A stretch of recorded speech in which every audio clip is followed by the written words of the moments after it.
müəllimlərdir rüşvət alan. Başqa belə müəllimlərdir rüşvət alan. Rüşvətxor. Mənim uşağım ölümdən qaldı.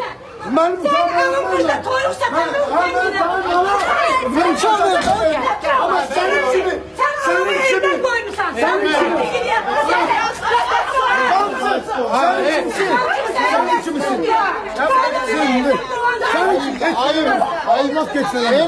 Senin kimisi rüşvet almayayım benim anam. Süy müəllime. Şu anı ölüm üstüne çaktırıblar. Ne baş verecek? Ne Bak baş verecek? gelmişsin hüquqlarımızı tələb eləmə. Hüquqlarımızı bax beləsinə rüşvətxor müəllimlər tərəfindən. Uşaqlar 2-3 dənə valideyn öyrədiblər. Uşaqları bax beləsinə hala salırlar. Beləsinə tərbiyəsizlik olmaz. Bəsdirin. Bax o müəllimə rüşvətxorun yeşəsidir. Mənim anam toyuq satıbsa məni saxlayıb yetimçiliyinə. Amma sən rüşvət ala bugünkü gündə uşaqlarını saxlamısan. Rüşvət ala bax.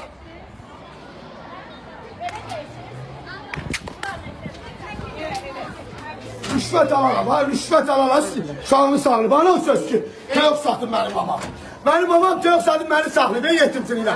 Amma sən, mən valideynlərin yeməyini yiyib. Görürsün